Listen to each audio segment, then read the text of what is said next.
بسم الله الرحمن الرحيم. أن الحمد لله نحمده ونستعينه ونستغفره ونعوذ بالله من شرور أنفسنا ومن سيئات أعمالنا. من يهده الله فلا مضل له ومن يضلله فلا هادي له، وأشهد أن لا إله إلا الله وحده لا شريك له، وأشهد أن محمدًا عبده ورسوله. يا أيها الذين آمنوا اتقوا الله حق تقاته ولا تموتن إلا وأنتم مسلمون.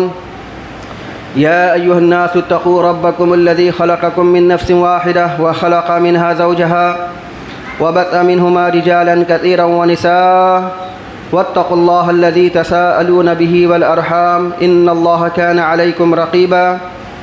يا أيها الذين آمنوا اتقوا الله وقولوا قولا سديدا يصلح لكم أعمالكم ويغفر لكم ذنوبكم، ومن يطع الله ورسوله فقد فاز فوزا عظيما. أما بعد، فإن خير الحديث كتاب الله، وخير الهدي هدي محمد صلى الله عليه وسلم، وشر الأمور محدثاتها، وكل محدثة بدعة، وكل بدعة ضلالة، وكل ضلالة في النار.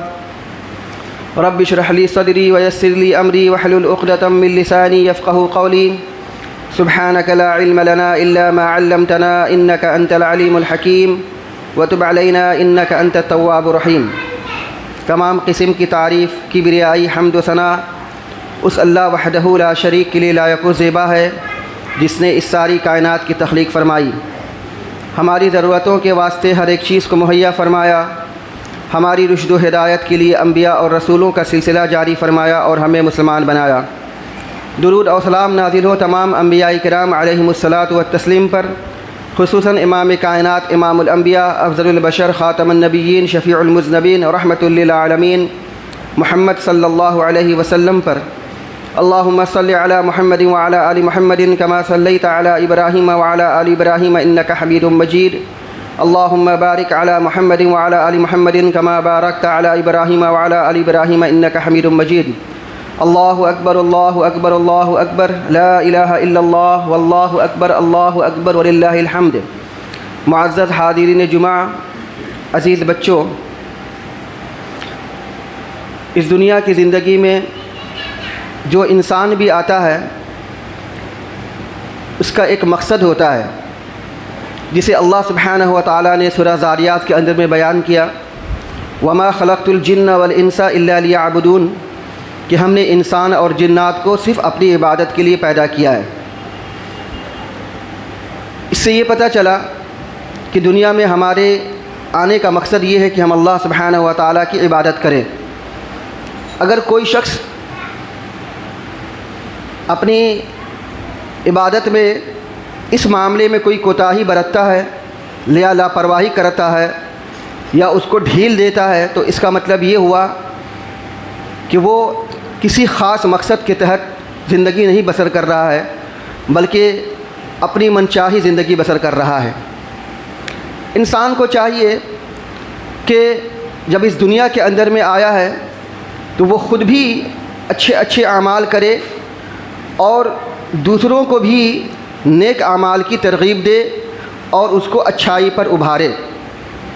سب سے پہلی بات تو یہ ہے کہ خاص طور سے مسلمان کو یہ چاہیے کہ وہ اللہ کی عبادت بھی کرے اور اللہ سبحانہ و تعالیٰ کی عبادت کے ساتھ ساتھ کچھ ایسے بھی کام کرے کہ دوسرے اس کو یاد رکھیں، یا عبادت کے ساتھ ساتھ دوسروں کو نصیحت کرے، دوسروں کو اچھائی کا حکم دے، یا اس کے ساتھ میں ایسا کوئی خیر خواہی کا معاملہ کرے کہ جب تک اس کی زندگی قائم رہے، جب تک اس کی زندگی باقی رہے، وہ آپ کو یاد کرتا رہے۔ قرآن کریم کے اندر میں اللہ سبحانہ و تعالیٰ نے ارشاد فرمایا سورہ فاطر کے اندر میں، وما نعمرہ، کہ انسان اس دنیا کی زندگی میں جتنا وقت لے کر کے آتا ہے یا جتنی عمر لے کر کے آتا ہے اس عمر کو مکمل کرتا ہے اور دنیا سے چلا جاتا ہے۔ مثال کے طور پر اگر کسی انسان کی عمر 60 سال یا 70 سال ہوتی ہے تو وہ 70 سال یا 60 سال ہی بسر کرتا ہے، اس کی زندگی آگے نہیں بڑھ سکتی۔ لیکن ایک حدیث کے اندر میں رسول اللہ صلی اللہ علیہ وسلم ارشاد فرماتے ہیں کہ انسان جب اچھے اچھے اعمال کرتا ہے اور لوگوں کے ساتھ میں صلہ رحمی کا معاملہ کرتا ہے سو صلہ رحمی کرنے کے نتیجے میں اس کی عمر بڑھ جاتی ہے. جبکہ قرآن کریم میں اللہ کیا فرما رہا ہے کہ انسان کی عمر نہ تو گھٹائی جاتی ہے اور نہ تو انسان کی عمر بڑھتی ہے. انسان کی عمر جتنی لکھی رہتی ہے اتنی ہی وہ گزارتا ہے، نہ تو کم ہوتا ہے نہ تو زیادہ ہوتا ہے. لیکن رسول اکرم صلی اللہ علیہ وسلم یہ ارشاد فرما رہے ہیں کہ انسان جب کسی کے ساتھ میں صلہ رحمی کرتا ہے، اس کے ساتھ میں اچھائی کے ساتھ برتاؤ کرتا ہے تو اس کی عمر بڑھا دی جاتی ہے. اب اس کی عمر کیسے بڑھا دی جاتی ہے یہ ایک الگ بحث کا موضوع ہے. انشاءاللہ پھر کبھی ایسا موقع آیا تو آپ کے سامنے میں اس بات کو بیان کیا جائے گا. لیکن اس کی اتنی بڑی اہمیت ہے، اتنی بڑی فضیلت ہے کہ انسان کو چاہیے کہ انسان سب کے ساتھ میں اچھا سلوک کرے، سب کے ساتھ میں صلہ رحمی کا معاملہ کرے. خاص کر کے اپنے بال بچوں کے ساتھ، اپنی بیوی کے ساتھ، اپنے رشتہ داروں کے ساتھ، اپنے پاس پڑوس والے کے ساتھ، اپنے محلے کے لوگوں کے ساتھ، اور اسی طریقے سے ان کے ساتھ میں جو ملنے والے ہیں، چاہے اسکول میں ہو، چاہے کام کاج کی جگہ پر ہو، چاہے آفس میں ہو، یا کہیں پہ اٹھنا بیٹھنا کا معاملہ ہو، کہیں پر بھی ہو، سب کے ساتھ میں صلہ رحمی کا معاملہ کرے. کسی بھی ایک جگہ کو یہ نہیں چھوڑے کہ یہ جگہ اچھی نہیں ہے، بلکہ وہاں بھی ایسا کرے کہ لوگ اس کے مرنے کے بعد بھی اس کو یاد کریں. رسول اکرم صلی اللہ علیہ وسلم اس دنیا کی زندگی میں آئے تو ایک خاص مشن لے کر کے آئے، ایک خاص مقصد لے کر کے آئے. مقصد یہ تھا کہ لوگوں کو اللہ کے بندوں تک اللہ کا دین پہنچانا. اللہ کے رسول صلی اللہ علیہ وسلم نے اس مشن کو پورا کرنے کے لیے کتنی مصیبتیں برداشت کیں وہ آپ سے اور ہم سے مخفی اور پوشیدہ نہیں ہیں. گاہے بگاہے آپ سنتے ہوں گے کہ رسول اکرم صلی اللہ علیہ وسلم اور آپ کے صحابہ کرام رضی اللہ تعالی عنہم اجمعین نے اس مشن کو پورا کرنے کے لیے، اس مقصد کو حاصل کرنے کے لیے کتنی مصیبتیں اور کتنی تکالیف برداشت کی ہیں. لیکن اس کے باوجود بھی رسول اکرم صلی اللہ علیہ وسلم کبھی اپنے مقصد سے پیچھے نہیں ہٹے. آپ کو بارہا بتایا جا چکا ہے کہ انسان کو چاہیے کہ انسان اپنی زندگی میں جب آیا ہے تو ایک مشن لے کر کے آیا ہے. اس کو چاہیے کہ ایک ٹارگٹ بنا کر کے اپنی زندگی بسر کرے، اپنے ٹارگٹ سے کبھی پیچھے نہ ہٹے.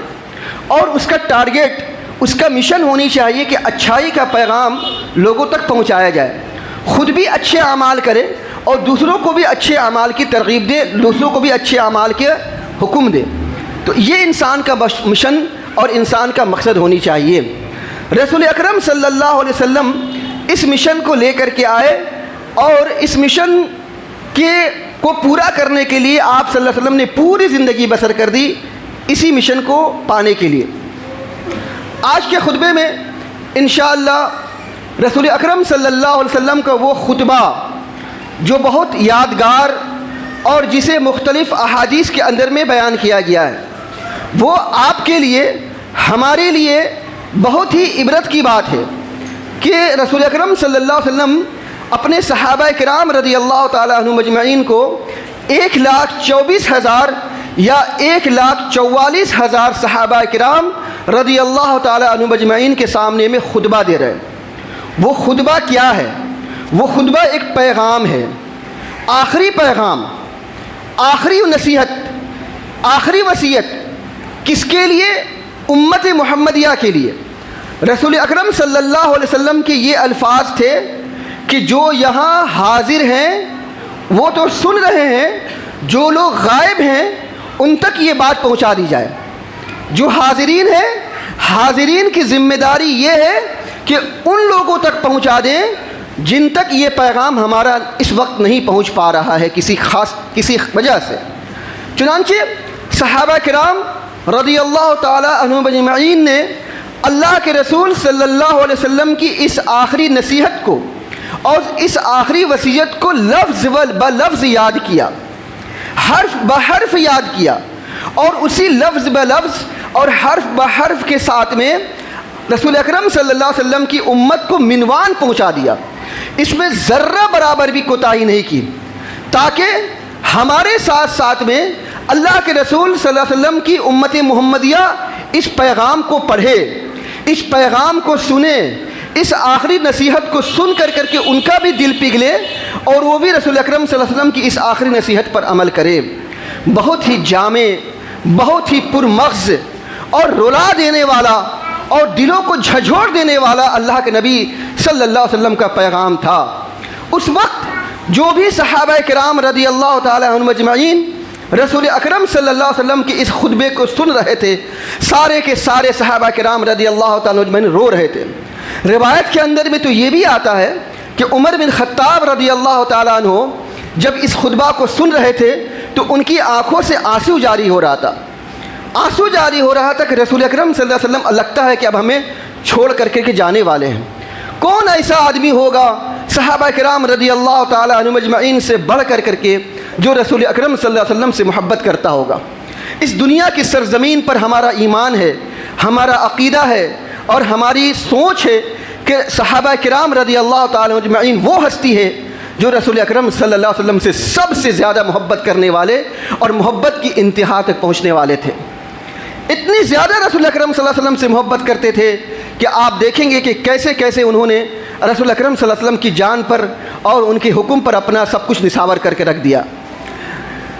تو ابو بکر صدیق رضی اللہ تعالیٰ عنہ، عمر بن خطاب رضی اللہ تعالیٰ عنہ رونے لگے اللہ کے رسول صلی اللہ علیہ وسلم کے اس آخری خطبے کو سن کر کے۔ بلکہ بعض صحابہ تو ایسے تھے کہ جن کی ہچکیاں بن گئی تھیں، ہچکیاں بن گئی تھیں کہ رسول اکرم صلی اللہ علیہ وسلم کی اس آخری نصیحت کو سنتے ہوئے۔ کیوں؟ اس وجہ سے اللہ سبحانہ و تعالیٰ نے یہ اشارہ دے دیا تھا کہ اے رسول اکرم صلی اللہ علیہ وسلم، جس مقصد کے تحت آپ دنیا میں آئے ہیں وہ مقصد اب آپ کا پورا ہو رہا ہے۔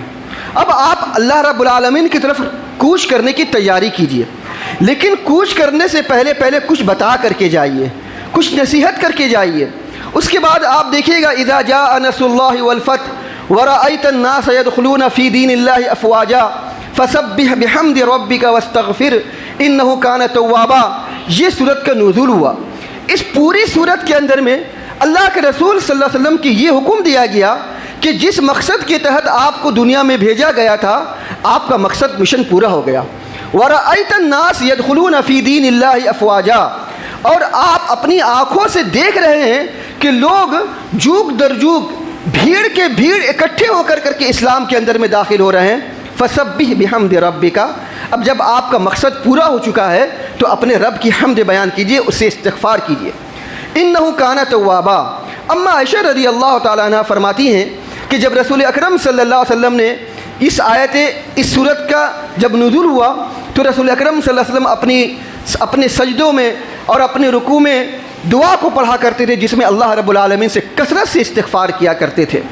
تو لہذا رسول اکرم صلی اللہ علیہ وسلم کو یہ مشن جب دے دیا گیا اور یہ مشن پورا ہو گیا کہ رسول اکرم صلی اللہ علیہ وسلم کو یہ پیغام دیا گیا کہ اب آخری تیاری کیجئے۔ چنانچہ اسی حکم کے تحت رسول اکرم صلی اللہ علیہ وسلم نے آخری حج کیا۔ روایت کے اندر میں آتا ہے کہ پوری زندگی رسول اکرم صلی اللہ علیہ وسلم نے کبھی حج نہیں کیا، 4 عمرے کیے اور 1 حج کیا، صرف 1 حج رسول اکرم صلی اللہ علیہ وسلم نے کیا۔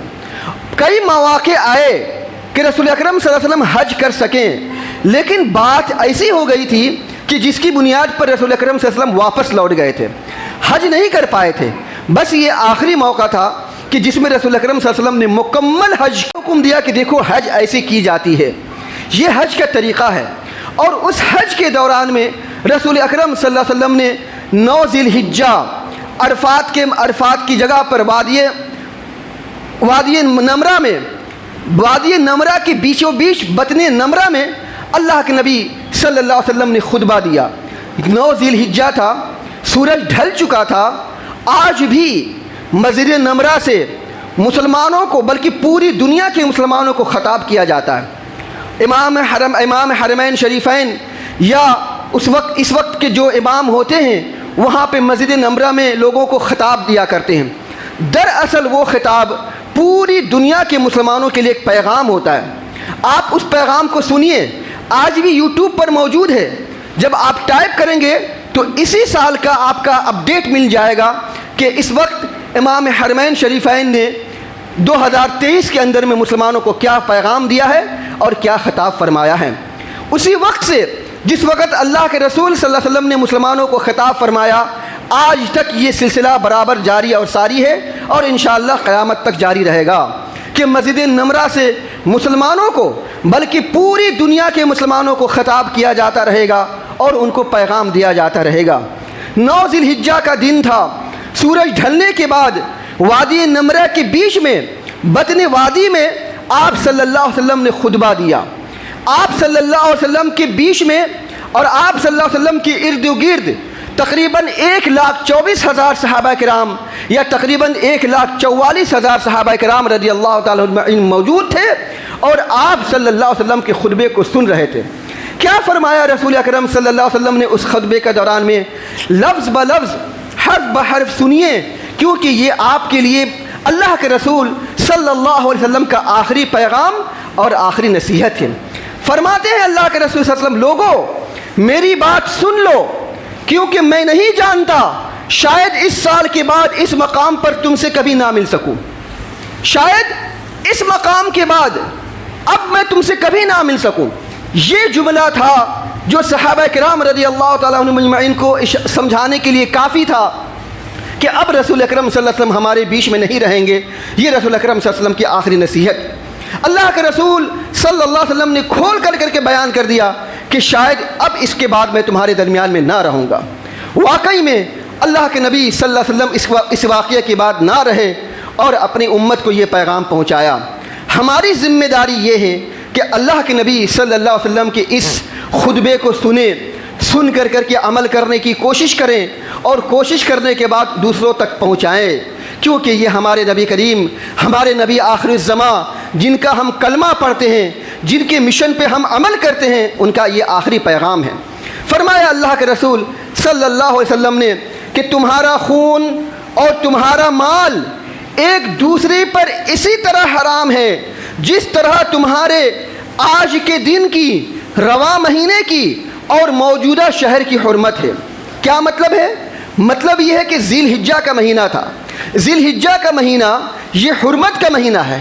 اس حرمت کے مہینے میں کوئی گناہ نہیں کی جاتی، اس حرمت کے مہینے میں کسی کی غیبت، کسی کی چغلی، کسی کی شکایت نہیں کی جاتی، اس حرمت کے مہینے میں کسی کو قتل نہیں کیا جاتا، اس حرمت کے مہینے میں کسی کی دل آزاری، کسی کو تکلیف نہیں دی جاتی، اس حرمت کے مہینے میں کسی کو نقصان نہیں پہنچایا جاتا۔ حرام ہے۔ جس طریقے سے ایک مسلمان یہ سمجھتا ہے کہ اس حرمت کے مہینے میں کسی کو تکلیف دینا حرام ہے، اسی طریقے سے ایک دوسرے کا خون بہانا اللہ کے نبی صلی اللہ علیہ وسلم نے حرام قرار دیا۔ اور اسی طریقے سے فرمایا آج کے دن کی یعنی 9 ذی الحجہ عرفہ کا دن یہ بہت ہی متبرک دن اور بہت بابرکت دن ہے۔ اس دن کے سلسلے میں اللہ کے رسول صلی اللہ علیہ وسلم نے جو احادیث بیان فرمائی ہیں آپ کو بارہا بیان کیا جا چکا ہے، اور فرمایا کہ موجودہ شہر کی حرمت ہے، یعنی مکۃ المکرمہ، شہر مکۃ المکرمہ یہ حرمت والا شہر ہے۔ اس حرمت والے شہر میں کسی کا خون بہانا حرام ہے، کسی کو قتل کرنا حرام ہے، کسی کو تکلیف دینا حرام ہے۔ تو جس طرح آج ایک مسلمان اس حرمت والے شہر میں جانے کی تمنا اور آرزو کرتا ہے، تو اسی طریقے سے ایک مسلمان کو تمنا کرنا چاہیے کہ کاش اس کے ہاتھ سے کسی مسلمان کو تکلیف نہ پہنچے، کاش اس کے زبان سے کسی مسلمان کی دل آزاری نہ ہو، کاش اپنے زبان سے کسی مسلمان کو تکلیف نہ دے، کیونکہ یہ حرام ہے جس طریقے سے ہم حرمت والے شہر کی تعظیم کرتے ہیں۔ اللہ کے رسول صلی اللہ علیہ وسلم فرماتے ہیں آگے، سن لو جاہلیت کی ہر چیز میرے پاؤں تلے رون دی گئی ہے، یعنی جاہلیت کی جو جو چیزیں تھیں، جو جو نظریات تھے، جو جو عقیدے تھے، جو جو سوچ تھی، اللہ کے رسول صلی اللہ علیہ وسلم نے ساری کی ساری سوچ کو جاہلیت والی ختم کر دی ہے۔ اب اس جاہلیت والی سوچ اور جاہلیت والے عقیدے کی کوئی گنجائش شریعت محمدیہ صلی اللہ علیہ وسلم میں نہیں ہے۔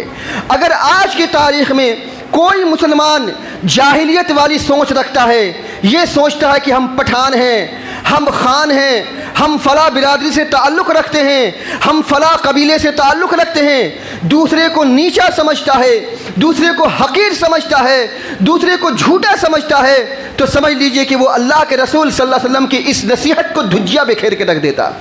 رسول اکرم صلی اللہ علیہ وسلم کی اس وصیت پر کچھ بھی ذرہ برابر بھی عمل نہیں کرتا۔ ایک مسلمان کو چاہیے کہ جاہلیت کی سارے کے سارے نظریات کو کاٹ کر کے پھینک دے۔ جس طریقے سے اللہ کے رسول صلی اللہ علیہ وسلم نے فرمایا، سن لو جاہلیت کی ہر چیز میرے پاؤں تلے رون دی گئی ہے، جاہلیت کے خون بھی ختم کر دیے گئے ہیں، اور ہمارے خون میں سے پہلا خون جسے میں ختم کر رہا ہوں وہ ربیعہ بن حارث کے بیٹے کا خون ہے۔ ربیعہ بن حارث وہ بچہ ہے کہ جب وہ دودھ پی رہا تھا تو اسی دوران میں قبیلہ حذیل نے انہیں قتل کر دیا تھا۔ رسول اکرم صلی اللہ علیہ وسلم نے اس خون کو حرام کر دیا، ختم کر دیا، اور جاہلیت کا سود ختم کر دیا گیا ہے۔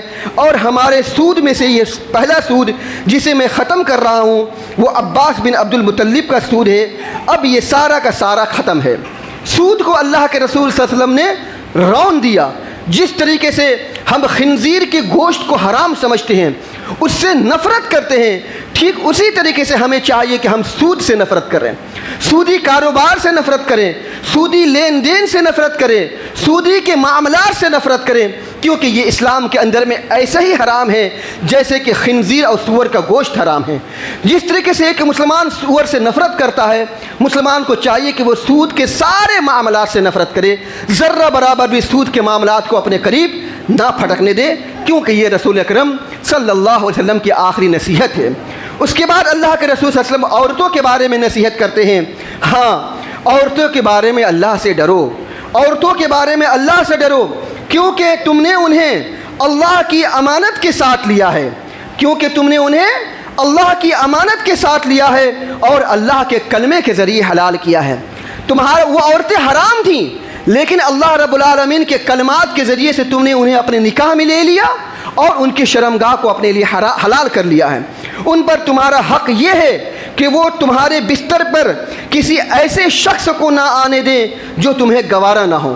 یہ عورتوں کو حق دیا گیا ہے کہ مردوں کی غیر موجودگی میں کسی اپنے شوہر کی غیر موجودگی میں کسی مرد کو اپنے بستر پر نہ آنے دیں، یا اپنے شوہر کے علاوہ کسی غیر مرد پر نظر نہ ڈالے، کیونکہ یہ سارا کا سارا حرام ہے۔ اور اگر کوئی عورت اپنے مرد کے علاوہ کسی مرد پر نگاہ ڈالتی ہے یا کسی مرد پر شہوت کی نگاہ سے دیکھتی ہے تو گویا کہ وہ اپنے شوہر کا حق مارتی ہے، اپنے شوہر کا حق کو دباتی ہے۔ اور اس کے بعد اللہ کے رسول صلی اللہ علیہ وسلم نے فرمایا، اگر وہ ایسا کریں، یعنی تمہارے غیر موجودگی میں کسی غیر مرد کو اپنے بستر پر آنے دیں، تو تم انہیں مار سکتے ہو، لیکن سخت مار نہ مارنا۔ انسان ایسی سچویشن میں، ایسی صورتحال پہ غصے پہ آ جاتا ہے، بے قابو ہو جاتا ہے، جی چاہتا ہے کہ اس کا گلا کاٹ دے، اس کا گلا دبا دے، اس کے جان سے ختم کر دیں۔ لیکن ایسے حالات میں بھی اللہ کے رسول صلی اللہ علیہ وسلم نے نصیحت کی کہ سخت مار نہ مارنا، اور تم پر ان کا حق یہ ہے کہ تم انہیں معروف کے ساتھ میں کھلاؤ اور پہناؤ۔ تمہارا حق یہ ہے کہ حق حلال طریقے سے انہیں کھلانا، حق حلال طریقے سے انہیں پہنانا، عزت و آبرو کے ساتھ میں ان کے ساتھ میں رہنا اور عزت و آبرو کے ساتھ میں زندگی بسر کرنا۔ اور اللہ کے رسول صلی اللہ علیہ وسلم نے فرمایا، اور میں تم میں ایسی چیز چھوڑے جا رہا ہوں کہ اگر تم نے انہیں مضبوطی سے پکڑے رکھا تو اس کے بعد ہرگز گمراہ نہ ہوگے، اور وہ ہے اللہ کی کتاب، وہ ہے اللہ کی کتاب۔ آگے اللہ کے نبی صلی اللہ علیہ وسلم نے ارشاد فرمایا، لوگوں یاد رکھو میرے بعد کوئی نبی نہیں اور تمہارے بعد کوئی امت نہیں، لہذا اپنے رب کی عبادت کرنا، 5 وقت کی نماز پڑھنا، رمضان کے روزے رکھنا، خوشی خوشی اپنے مال کی زکوٰۃ ادا کرنا، اپنے پروردگار کے گھر کا حج کرنا اور اپنے حکمرانوں کی اطاعت کرنا۔ اگر تم ایسا کرو گے تو اپنے پروردگار کی جنت میں خوشی خوشی داخل ہو جاؤ گے۔ یہ اللہ کے رسول صلی اللہ علیہ وسلم کی آخری نصیحت کہ 5 وقت کی نماز پڑھنا، رمضان کے روزے رکھنا، خوشی خوشی اپنے مال کی زکوٰۃ ادا کرنا، اپنے پروردگار کے گھر کا حج کرنا، اپنے حکمرانوں کی اطاعت کرنا، یہ رسول اکرم صلی اللہ علیہ وسلم کی آخری نصیحت۔ اور آگے اللہ کے رسول صلی اللہ علیہ وسلم نے فرمایا، اور تم سے میرے متعلق پوچھا جانے والا ہے تو تم لوگ کیا کہو گے؟ تم لوگ کیا کہو گے؟ صحابہ کرام رضی اللہ تعالیٰ عنہ اجمعین نے کہا، ہم شہادت دیتے ہیں کہ آپ نے تبلیغ کر دی، پیغام پہنچا دیا اور خیر خواہی کا حق ادا فرما دیا۔ رسول اکرم صلی اللہ علیہ وسلم نے صحابہ کرام رضی اللہ تعالیٰ عنہم اجمعین سے یہ گواہی لی کہ اگر تم سے میرے متعلق کل قیامت کے دن اللہ پوچھے گا کہ کہیں ایسا تو نہیں کہ نبی نے کوئی خیانت کی ہو، کہیں ایسا تو نہیں کہ نبی نے تم سے کوئی بات چھپا دی ہو، کہیں ایسا تو نہیں کہ نبی نے اس بات کو تم تک نہ پہنچائی ہو، تو صحابہ کرام رضی اللہ تعالیٰ عنہم اجمعین نے فرمایا کہ ہاں ہم گواہی دیتے ہیں کہ آپ نے ساری کی ساری بات ہم تک پہنچا دی ہیں۔ لہذا ایک مسلمان کی ذمہ داری یہ ہے کہ اللہ کے رسول صلی اللہ علیہ وسلم کی اس آخری نصیحت کو سنیں اور سن کر کے ویسے ہی عمل کریں کہ جیسے ہم اپنے کسی رشتہ دار کی آخری نصیحت پر عمل کرنے کی کوشش کرتے ہیں۔ کیا ہم میں سے کوئی اپنے رشتہ داروں کی آخری نصیحت پر کان نہیں دھرتا؟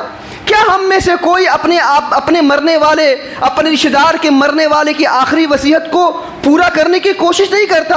اگر کوئی پورا کرنے کی کوشش نہ کرے یا کسی وجہ سے چوک ہو جائے تو اس کو کتنا افسوس ہوتا ہے کہ دیکھو میرے رشتہ دار نے، میرے فلاں آدمی نے ہم سے نصیحت کی تھی، ہم سے ڈیمانڈ کیا تھا، ہم سے مطالبہ کیا تھا، ہم نے پورا نہیں کیا۔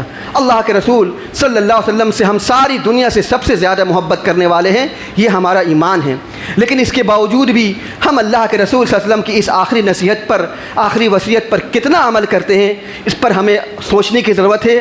یہ ذی الحجہ کا مہینہ ہے، بہت ہی بابرکت مہینہ ہے، حرمت والا مہینہ ہے، اور اس مہینے کے اندر میں ہمیں سوچ اور فکر کی دعوت دی گئی ہے۔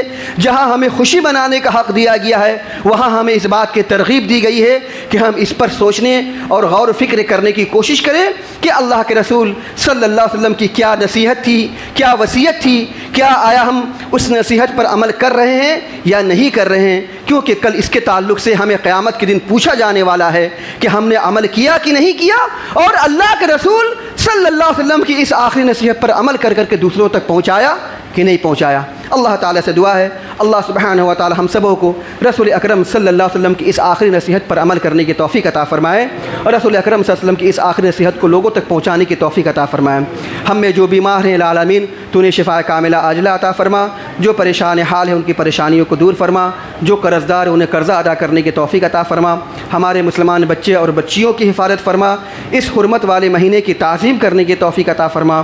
العالمین دنیا کے اندر میں جہاں جہاں کہیں مسلمان پریشان ہیں العالمین تو ان سب کی مدد فرما۔ العالمین جو اپنے بال بچوں کے رشتہ داری کے تعلق سے پریشان ہیں یا ان کے رشتے کے تعلق سے پریشان ہیں العالمین تو ان سب کی مدد فرما۔ العالمین جب تک ہم جئیں کتاب اللہ اور سنت رسول اللہ صلی اللہ علیہ وسلم پر عمل کرتے ہوئے جئیں، اور جب ہمارا خاتمہ ہو انہی دونوں پر عمل کرتے ہوئے ہمارا خاتمہ ہو۔ اقول قولی ھذا واستغفر اللہ لی ولکم ولسائر المسلمین وآخر دعوانا الحمد للہ رب العالمین۔